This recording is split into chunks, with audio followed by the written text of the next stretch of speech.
Welcome to Something to Talk About from the Bainbridge Island Senior Community Center.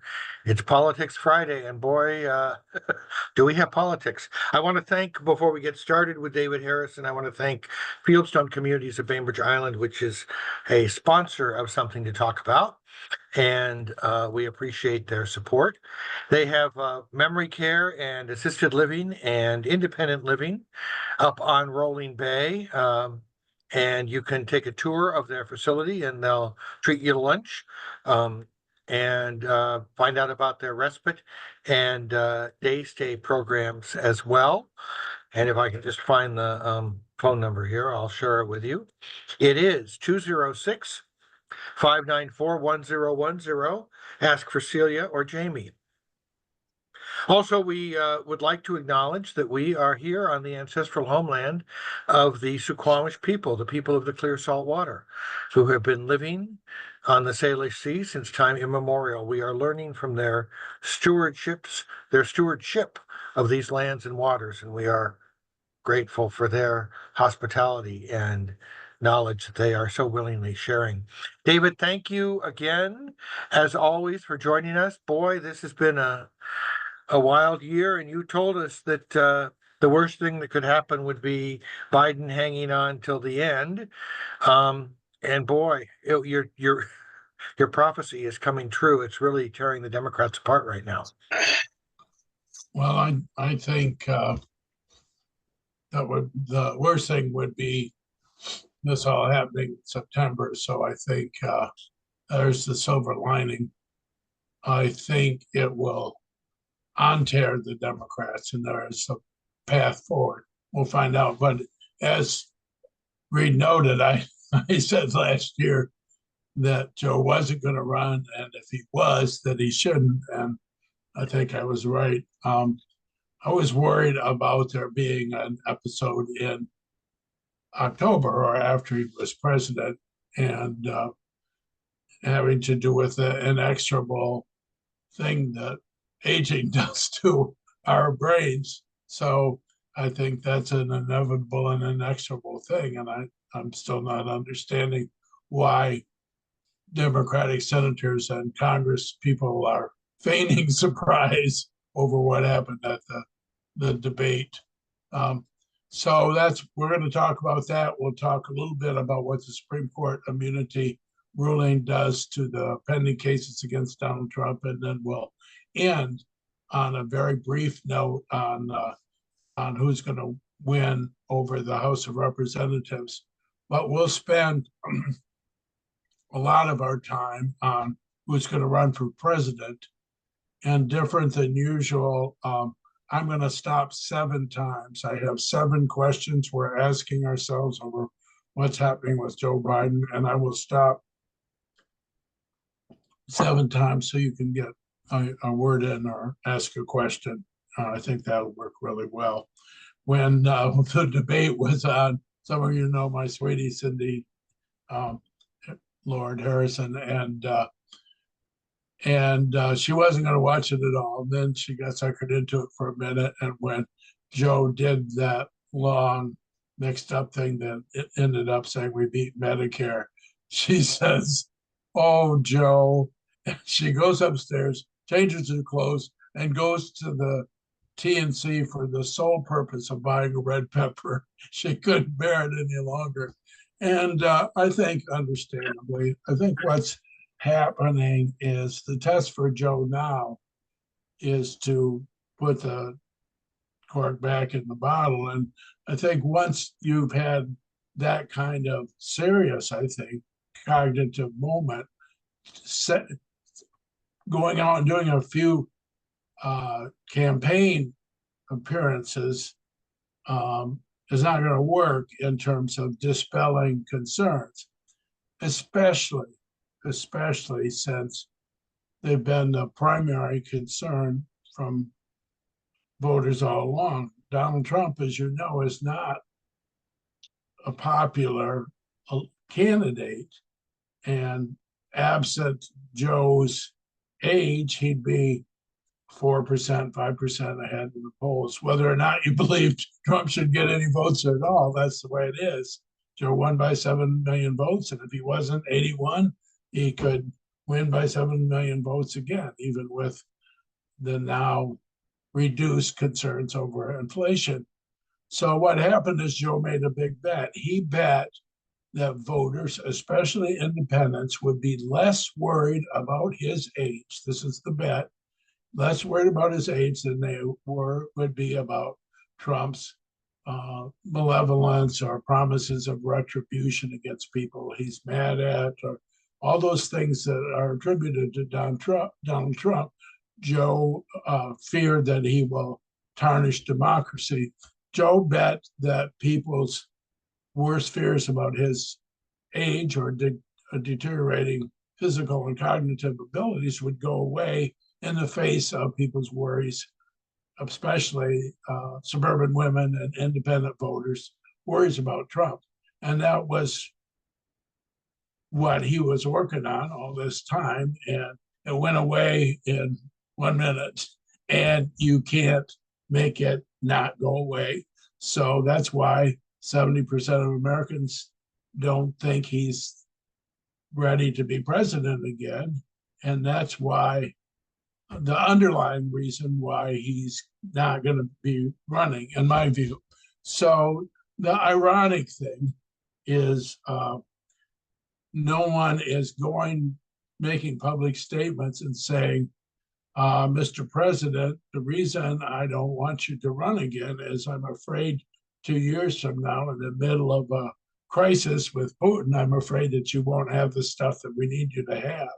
Instead, what's driving the defectors so far and the people who are working behind the scenes is their worry that we'll lose down ballot races this November.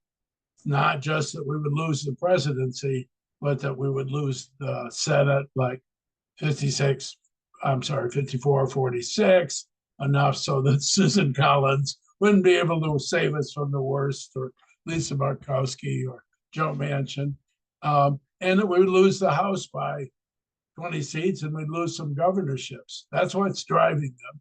However, it is fair to say that the reason that's driving them is that we're losing independent voters with regard in swing states with regard to Joe's age. So it's not like the voters aren't saying that because of whether he should win or not. They're saying that because they're not sure he's fit to govern. So it is all one big issue.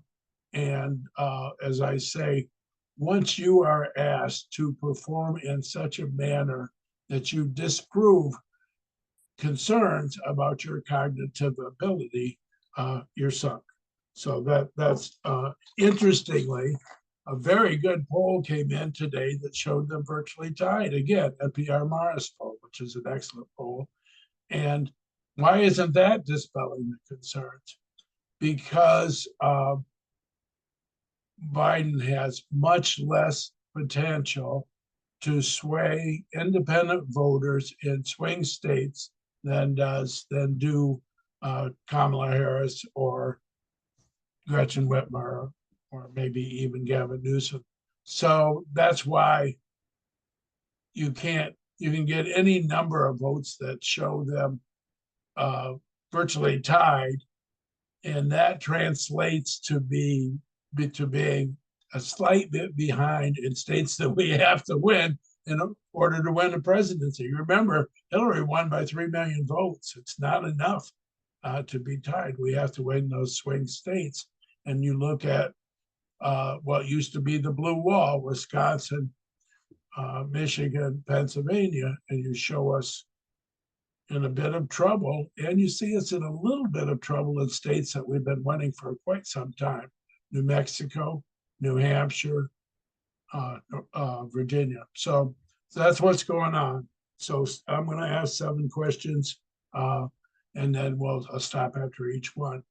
Sheila, you're muted. Sheila, you're muted. Thank you.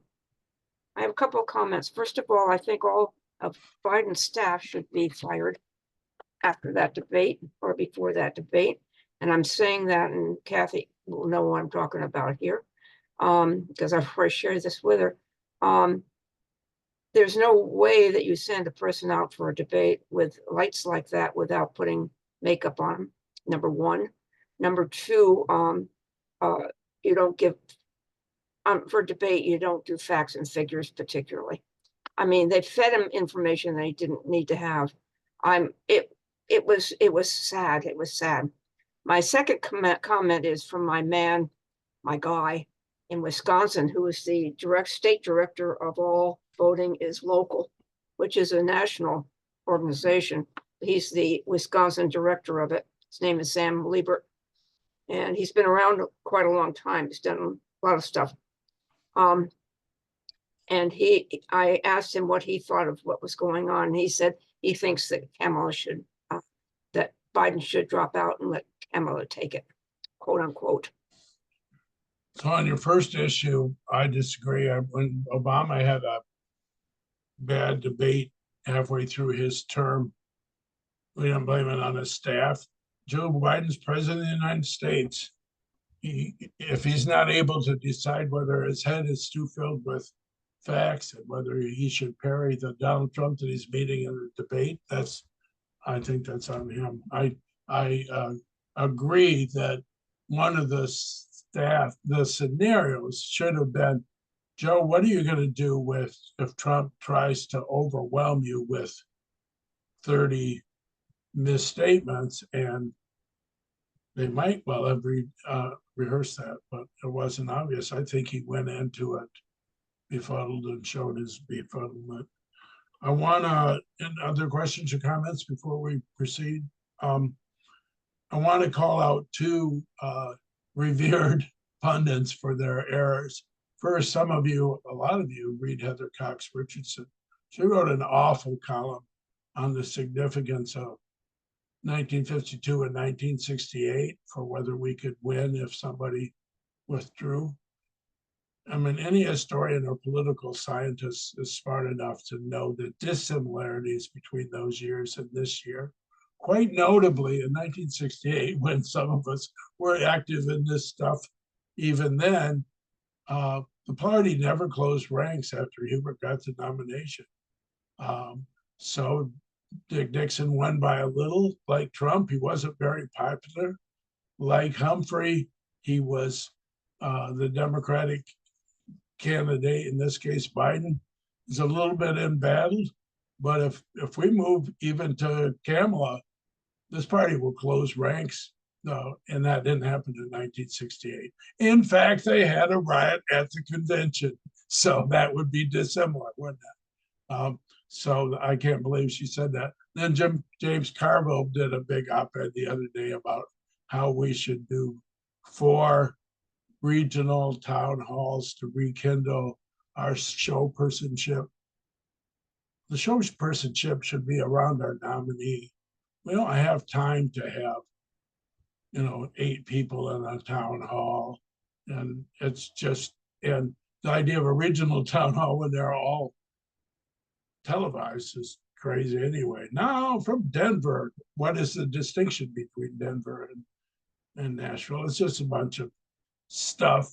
It's time for columnists and pundits to do a better job of assessing the situation. For one, question number one for your response and comments are, there's a lot of people, I get notes from friends all the time saying, why isn't X person speaking publicly on Joe's need to not be the candidate?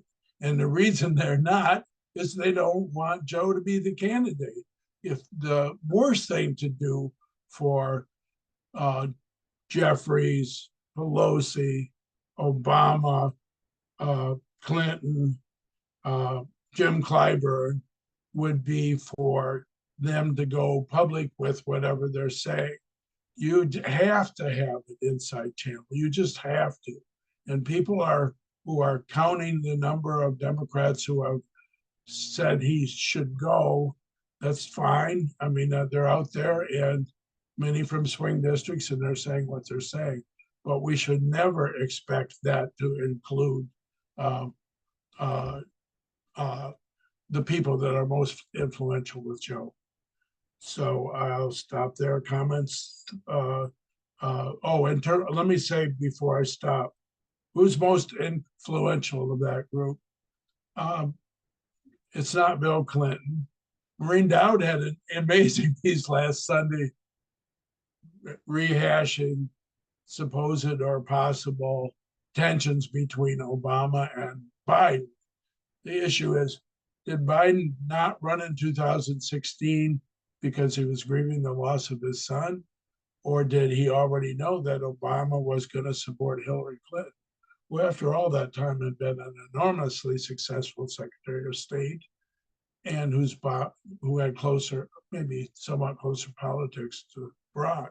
But at any rate, I don't think I think actually, you remember on Super Tuesday when Biden got the nomination and all of a sudden every candidate from Klobuchar to Kamala was clearing out.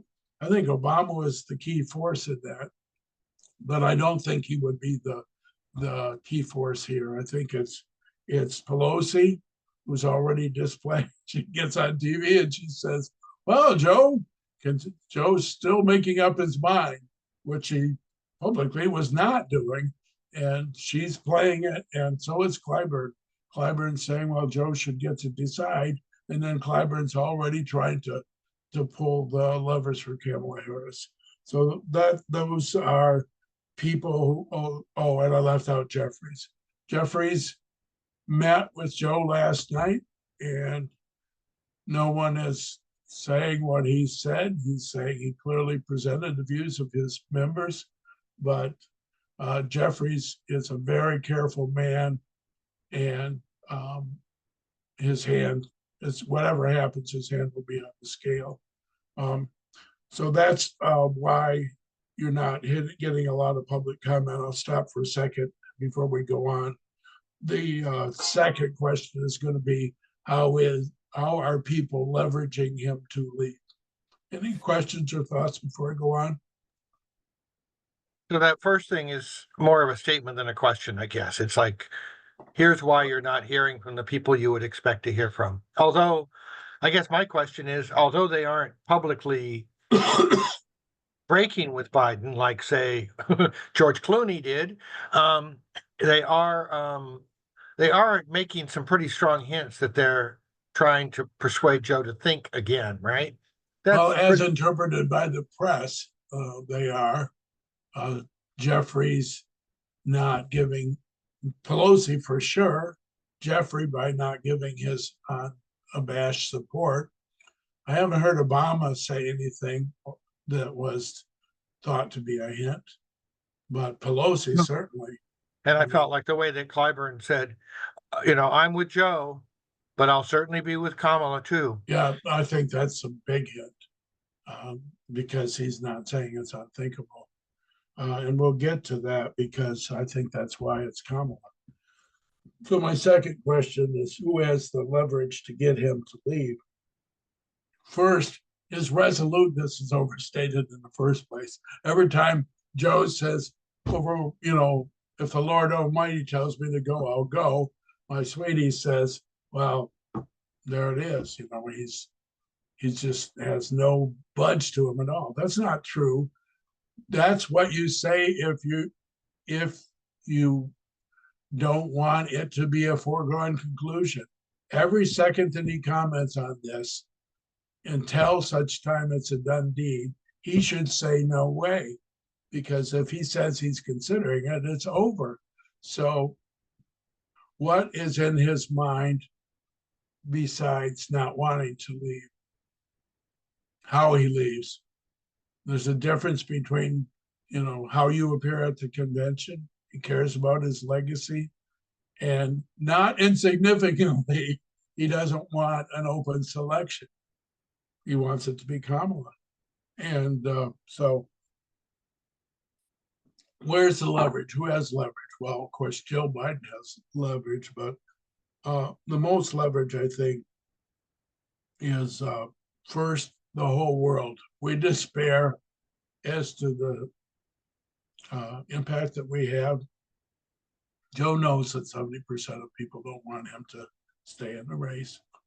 And that's meaningful to him. Of course it is. The leverage is with the donors. There's an article today that pledged $90 million worth of pledges are frozen. As this goes on, his belief that he can win makes him to start to wonder if he can win. Every day that this goes on, say when we were starting this, the day before the debate, Joe had a 45% chance to win. The longer this goes on, the less he has a chance. And if there's a bunch of donors that are saying they're freezing $90 million, they're not saying, well, Joe, stay in 5 days from now and you get $90 million. It doesn't work like that. So there's a lot of donor leverage. And that's why Clooney's note is so important, because if Robert De Niro or other Trump's Biden supporting actors did that, it wouldn't have had the same impact. George Trump, a third-rate actor, just said Clooney's a third-rate actor. But in the real world, he's got enormous savvy and articulateness. It's wonderfully well written. And so he's a donor too, in a fundraiser. So that matters a lot. And so I think that's the biggest leverage point. And I think the bigger other leverage is slowly but surely, the longer this goes on, the less likely. In the NPR Marist poll, which I started to say is really a good poll, Joe polls almost even, but you have to worry about swing states. The same people who polled him almost even broke heavily toward Trump in predicting who was going to be president. That's not good. That's very bad. So that's where the leverage is, I think. Questions, thoughts, or concerns? You with me? Okay, third, is there time to do this? Absolutely. The convention's August 19th. You got pundits writing about how complicated it is. It's only complicated if Joe doesn't want to do it. If Joe doesn't want to do it, we're not going to be able to do it. There's not any chance that at convention that so many Joe's first ballot delegates would release that he wouldn't get the nomination. If Joe doesn't relent, we're not going to have a battle at the convention. We're not. Why would they do that? It just decreases our chance of winning still further. So this all depends on Joe voluntarily going.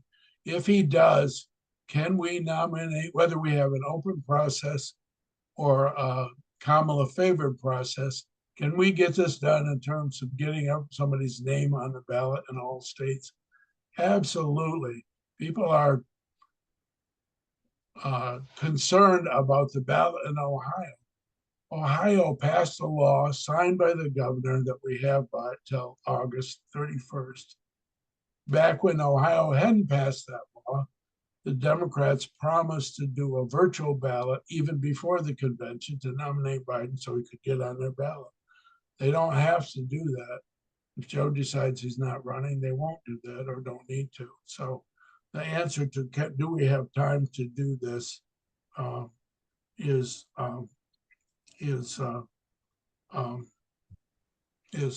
we have plenty of time.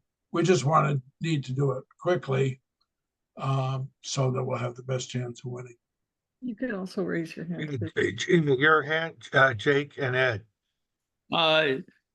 David, there was an article in the recent Atlantic about Trump's whole campaign is geared to beating Biden, not to look at anybody else. And do you think that if he were to withdraw and Kamala were to be the nominee, that this would really invigorate voters to come out in greater numbers and support Harris and the other candidates?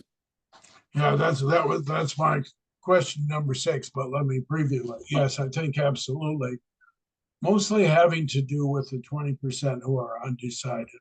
So they would bet with Kamala, or in fact, if it were Gretchen Whitmer or someone, they're betting that Nikki Haley's argument, the first party that nominates somebody from a new generation is going to win, would prevail. They would hope that Kamala would not be as stuck with the inflation and immigration insults as would Biden be. And they would hopeful that Kamala's already evident work on choice would be bottomed. So they're looking for generational energy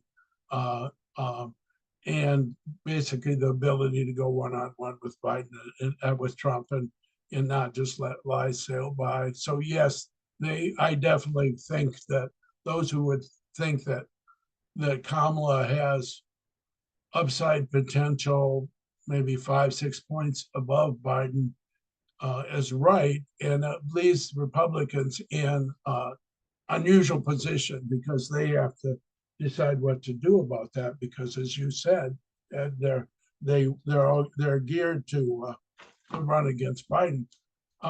They're preparing an argument that goes like Kamala was always part of a conspiracy to hide Biden's failing. I just don't think. I think Americans would think that Kamala not calling off Joe Biden for failing would be an act of loyalty and not disservice. So I don't think that will stick.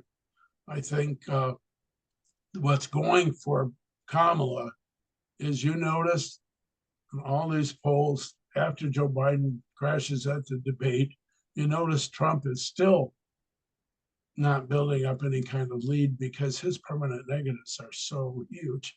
And strangely, just like other times, and the 98 times he's run, he's not running for the center. I don't, any political advisor in the world would say, Mr. Ex-President, would you not promise retribution for all your enemies, at least during the campaign, and wait to do that? But that's not the way he works. He loves that MAGA loyalty thing, and it's going to do him in again. So my question number 4, these are all, of course, spurging together. How would it work if it were to work? I'm with Clyburn. I think what Clyburn would do if the Democrats fashioned an open process where Kamala could lose, I think he would say, you have a presumptive nominee. You picked her as vice president because of her ability to serve as president. When your president steps aside, you select her. And if you don't, and she's African-American, you're sticking your finger in the eye of one of your major constituencies. I think that's what he'll say privately. And I think the signal the other day was from Gretchen Whitmer. Gretchen Whitmer said, whether or not Joe Biden is the candidate, I'm not a candidate. So that's the most attractive of the other candidates, because Amy Klobuchar is running for Senate. Gavin Newsom's from the same state as Kamala. And, people aren't breaking down the wall, the doors for it to be Josh Shapiro or JP Pritzker, or Buttigieg, who's so I think I'm not the hugest fan of Kamala, but I take that bet in a second and run with it. If Kamala became the candidate tomorrow, I think our chances of winning are significantly improved for the reasons I noted. First to change generations, new energy, new possibility, and we should be glad to have the chance in July, because September would be too late. So how to do it would be the major wannabes, when Joe makes his announcement, already to yield to come. That would be the how. So people say, we got to have a democratic process. Well, it's not a democratic process to convince Joe to pull out. We had a democratic process when we named her vice president. So I don't have any problem with Whitmer and Newsom being prearranged to stand behind Kamala. And I think that's what's going to happen.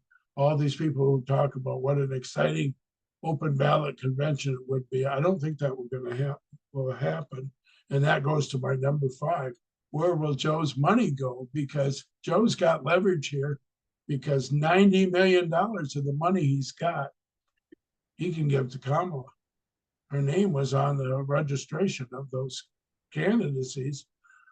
DNC's got 65 million, which they could give to anyone, and PACs have 100 million that they could figure out how to reappropriate. But the first $100 million, which is almost 100 million, which is cash in the bank, Joe's controlling, and he's not going to send that to the winner of an open convention. He's just not going to do it. So I think as a part of Joe leaving, Kamala will be the heir apparent. And I'm going to use up all our time if I don't get going. Let me just say the rest of it. If it's Kamala, the big deal will be who the vice president candidate is. Exactly. I said to Cindy the other day that I'd take Whitmer in a microsecond because I'm very worried about the blue wall. I want to win Pennsylvania, Wisconsin, and Michigan, and she's proven that she can count in blue collar states. But there are a lot of people think that it won't be 2 women. And of the names that have popped up, Josh Shapiro, Roy Cooper, who's the 67-year-old white male moderate of North Carolina. My favorite is definitely Andy Beshear of Kentucky. This guy's 46. I totally did not know this. Trump won Kentucky by 12% or so, and Beshear just was reelected governor by 5%. And when UAW went on strike, he went on the picket line in Kentucky with UAW members. You know how much that means to blue collar voters? A lot. You don't do that if you're on a risky campaign in Kentucky. He's 46. He's 2 generations younger than Biden. I think he's definitely to be considered. So I want to get on to the legal stuff. So as you can see, where we stand, I think is, in my view, we should want Joe to do this. I think Joe will do it. I think like I said, it is about his ability to serve, because down ballot candidates are afraid they're going to lose, and they're right to be afraid. So that's why he's going to do it. I think the Clyburns, Hakeem Jeffriesons, and Pelosi's of the world will prevail, and I think it'll be over in a week. Oh. That's my view. Then again, I said it wasn't going to run, didn't I? So Yeah. Kathy, did you want to say something? I just wanted to add to the Kamala Plus column that she's been advocating a ceasefire in Gaza for a long time. that's good. Yeah, that's very good. So that, because she, obviously Joe's been working for a ceasefire, but there's a way to have that turn nicely in the eyes of progressives, because, Joe can only, I always wondered where the pro-ceasefire voters are going to go besides Joe and Kamala, since Trump would drop a bomb on a nuke. Well, I don't know what to do, but at any rate, I think you're absolutely right. I think that's another plus for Kamala. Other thoughts, Sheila? Yeah, I just want to put my name in for Pete, okay? For vice president. Well, the reason we'll why put it's not going to happen by David S. Harrison, you would see $100 million of Trump's advertising budget on one train wreck. So I'm sorry it is that way, but I know, but I had to put my name in for it. Karen, I'm 71 years old. I've been a political activist since I've been in my 20s. And my bucket list is I'd like to see a female president before I die. Well, that's in the next 30 I years. mean, Should be I fine. have seen so many other countries do it. We have had so many incredibly brilliant, wonderful political women. And it's about time that the USA shows up and says, yes, acknowledge women as being wonderful people, knowledgeable, and are able to help our government. So that's all I Okay. want to say. And it looks like maybe Jake took herself off of No, okay, Okay. we'll talk, we'll get back to you later. Wait, David's wait. got some ground to cover. Okay, now let's go with Jake first. just quickly, being an ex-Californian, there's still an issue in a lot of the country about just anti-California candidates. And I think that's a big part of Gavin's problem. And I'm concerned because I love Kamala Harris. I'm concerned about the fact still that she's a woman and she's Black and she's from California. And there are going to be some people that's going to still be a problem for. Strangely, I think because she's been vice president now for 4 years, I think it's less of a problem for her than for Gavin Newsom. But I agree that it's a consideration, and that'd be one more reason why they're looking for a moderate governor for the Midwest, from the Midwest for vice president. I agree it's a consideration, and I think that would get it, if Kamala wasn't in the running, could get it to Whitmer over Newsom on that issue alone. Well, I'm pro Kamala all the way. It's my next place, but I'm in for Joe still. So Well, you're only going to have that chance another week, in my view, but we'll see. The reason I'm not in for Joe is I believe that it is wrong to hire somebody as president who is at an age where people inexorably have cognitive deterioration. That's why I think Joe could win. I think it's wrong to put somebody in that job with those issues. That's my view. That's why. I want to run for our last 20 minutes. I'm gonna, Rita, can you be brief? Yeah, I was just gonna say for Kamala for president, and then Tony or Bashir from Kentucky for vice president. He is young, well-spoken, just awesome. so that's certainly an idea, and it's out there. And having him be 46, Kamala 60, it would be pretty cool. About the age that Jack Kennedy was. So I want to go to the legal stuff for the rest of our time. I think we've got 20 minutes. Is that right? Yeah. What I'll say about the House is, remember that there are 17 Republicans in districts that Biden won, and only 5 Democrats in districts that Trump won, including Marie Gluesenkamp-Perez. So we did a bad job. If we had just split that independent thing happening, we would have controlled the House. And it was in California and New York that we slipped on a banana peel.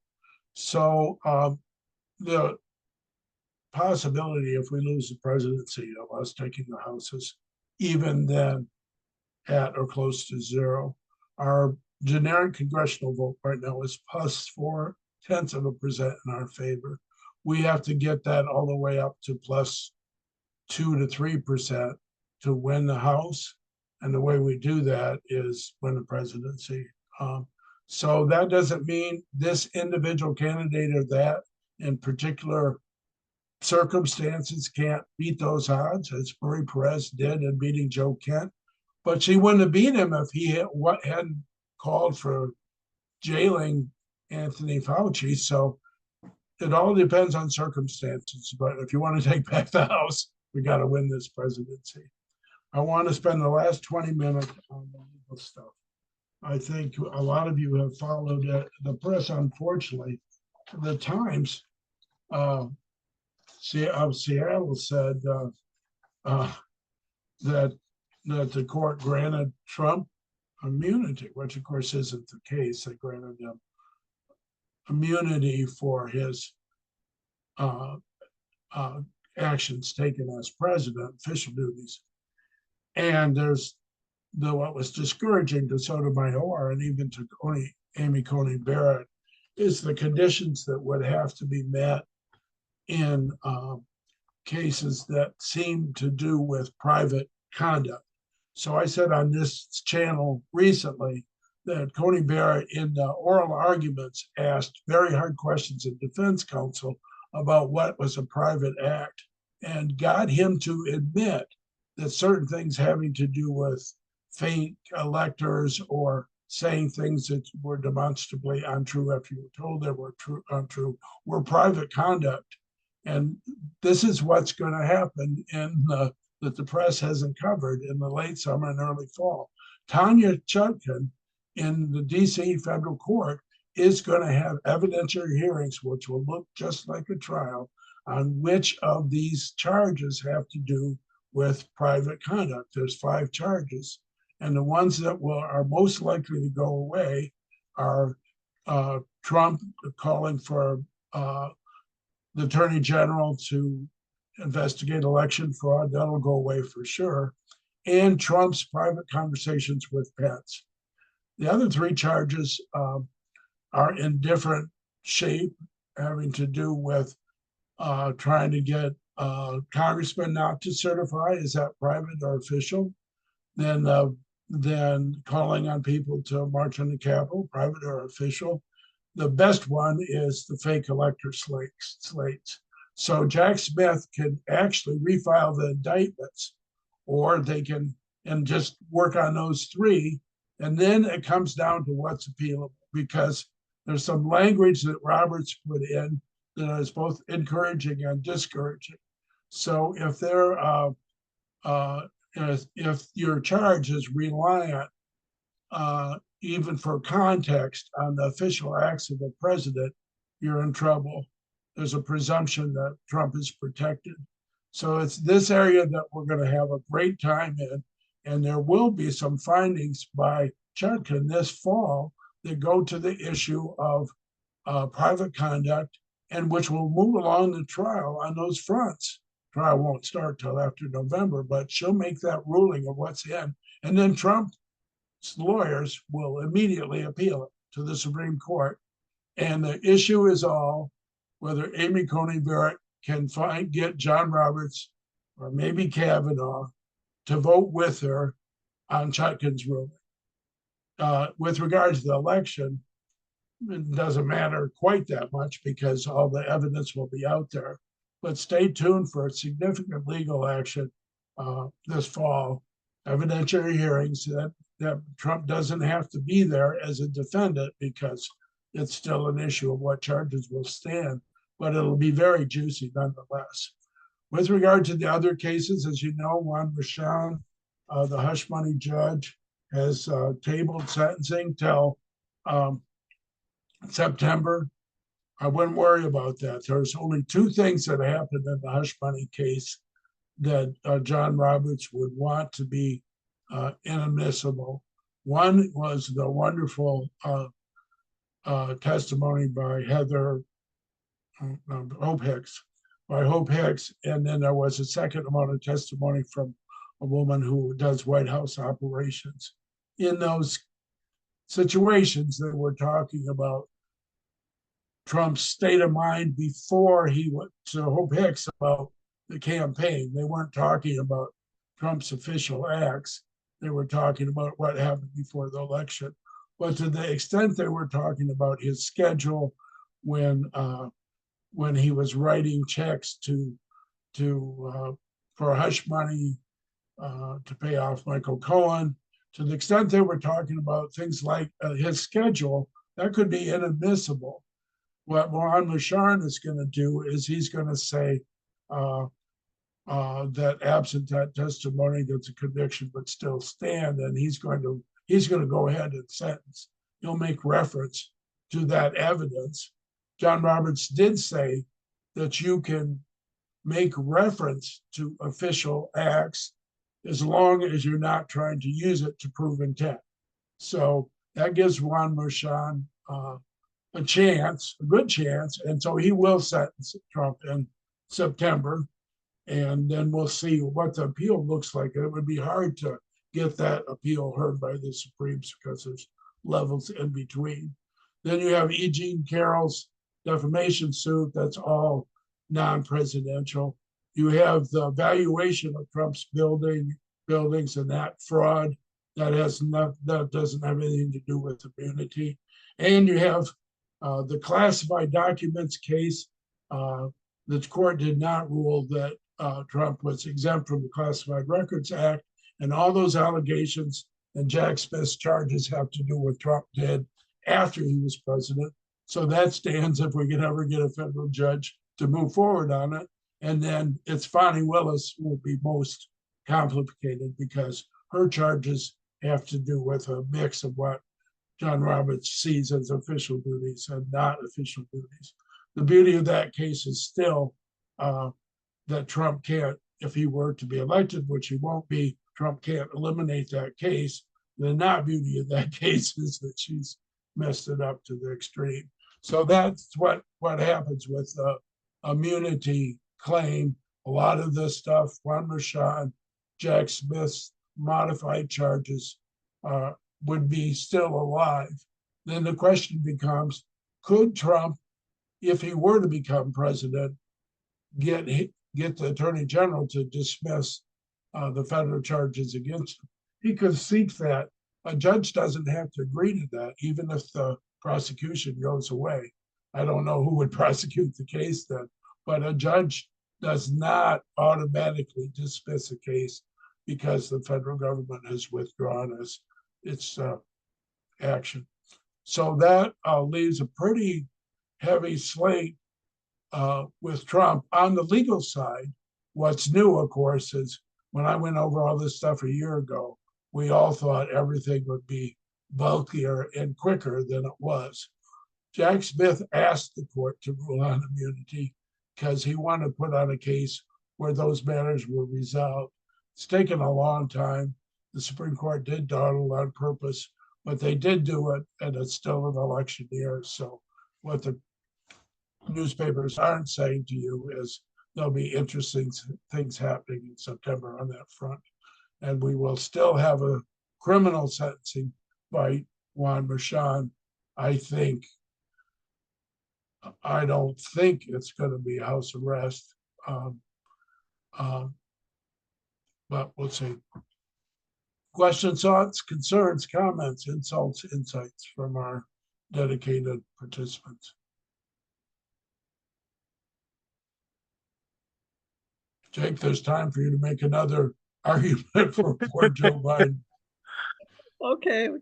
No, when I was talking about being all in for Joe, Ed and I had just decided that the best scenario, given everything we're reading and the latest we're hearing and the anticipation of what Trump's campaign is focused on, it being Biden, we would like to have him hold out as long as he possibly can and announce for Kamala at the last possible minute to give Trump's campaign the least amount of time to pivot.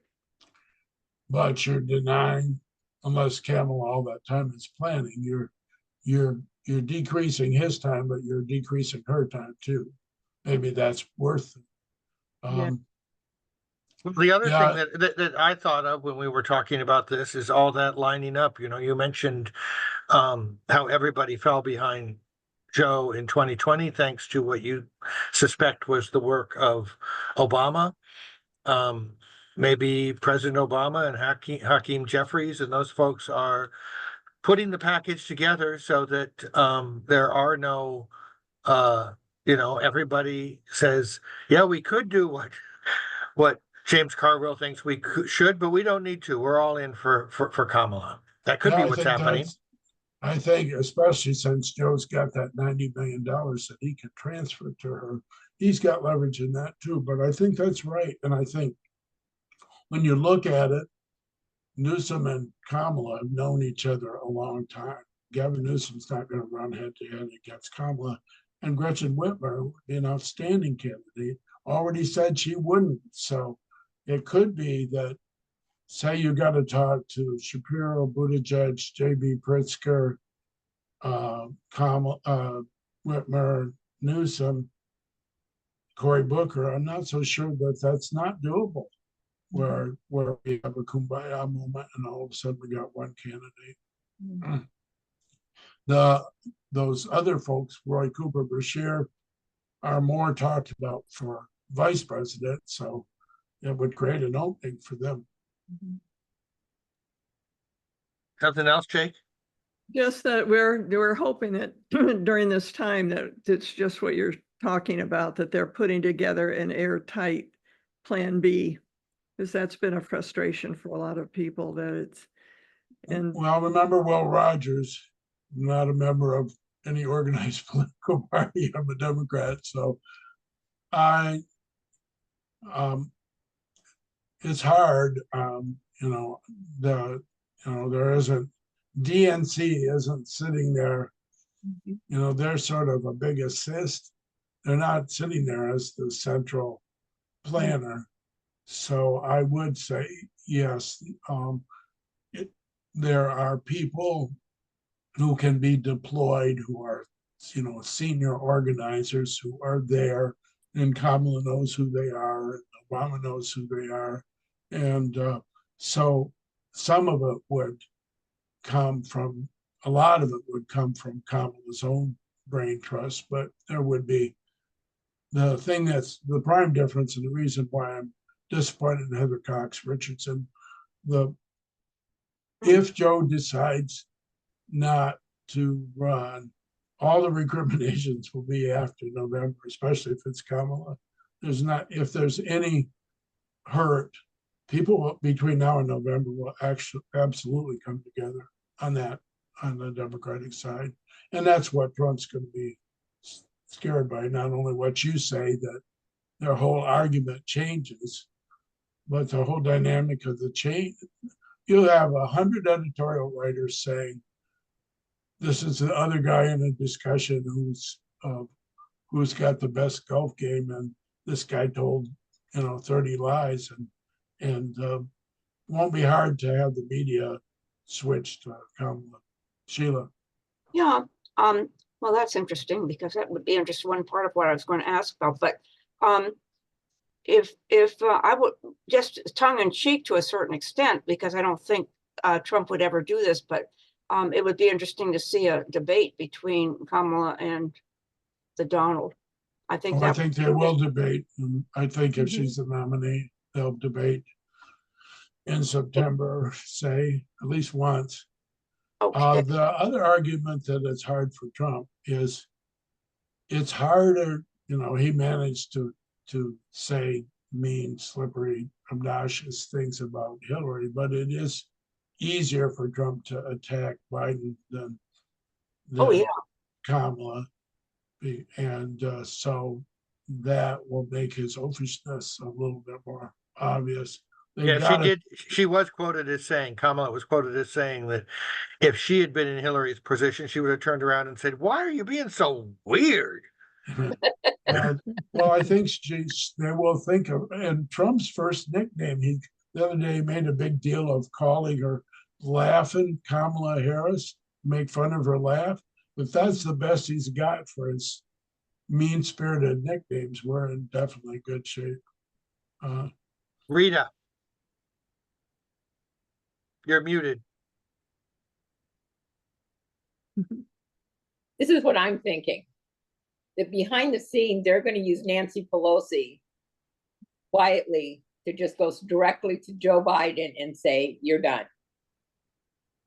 And then, and because she's the one, to me, she's the only one, because she's got that power. She's not in a position of, having to lose anything anymore, and that he would probably listen to her, and then she would just quietly just leave it. But she would just go to him and say, "You're done."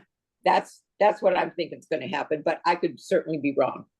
Well, I think that's pretty darn good. I think it helps her to be in concert with Clyburn and with Hakeem Jeffries, but I think she's the exceptional deliverer because purportedly, at least, her trusting relationship with Joe is better than Barack's is.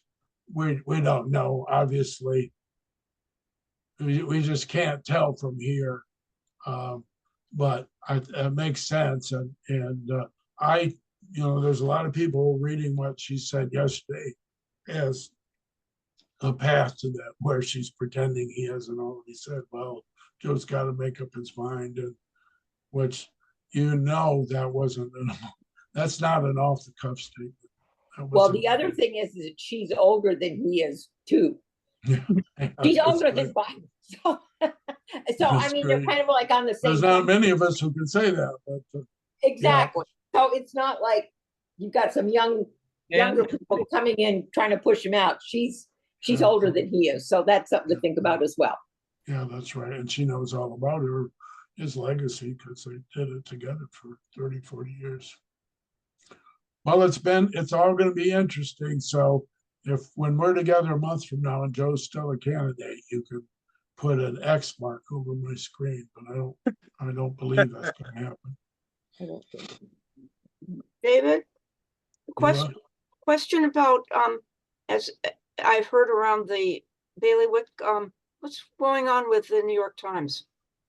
Going on with the New York Times? Well, they're not. Kathy would be a good one to talk about that. Well, I personally was a little concerned with that 8 neurologist visit story that the New York Times ran. It seemed like a real hit piece. And they've evidently run something like 200 stories against Biden since the debate. Well, I think the editorial was pretty clear. Of course, that's a separate floor of the big building. If you're running a big newspaper like that, you want to be able to say that your investigative energy is strong, whoever you're investigating. I agree with you on the 8 neurologists, if what the White House says is true. But I'm holding open possibility that neurologists from Walter Reed were more actively consulting Biden's doctors than the White House says. But no, I think the New York Times is intentionally trying to establish that Joe doesn't have sufficient cognitive skills. I think you're right about that. And I think the joke about that is, if 100 congressmen would have known that, every time you read an article where a member of Congress is saying, well, I was in a meeting back October and I was surprised, that's all self-protective baloney. Having worked in national news media, I would, my feeling is that it's really difficult to fault somebody. You have an experience that happened like the debate, where Trump was clearly Trump, and that's been reported on, and the news was what's going to happen with the Democrats. And here, there have been a lot of statements from the Trump campaign for a long time that there were cognitive difficulties with Biden that were sort of dismissed as political, just political rim shots. Right. And then you have obviously a shocking experience that sent David Sweetie to the store for red peppers. That's something you got to cover. Yeah, well, I think that's true. I think Kathy's point would be, with care, and somebody weird like USA Today, or I don't know who it was, CNN, somebody wrote a piece about how Trump should withdraw because of his lack of cognitive ability in that debate. That's a delicious piece. And so it isn't equal, but I'm with you, Reed, that for a year, the White House has been tearing into people who have said that Joe has some problems. They'd punch him out. And so that created some pent-up demand. We are completely out of time, but we will be getting back together, I think, August 2nd, the first Friday in August. And thank you, as always, David, Thank you. Good your- times we're your- ahead. Yeah, your experience is very informative and really helps us put these things into perspective. So we'll talk again very soon.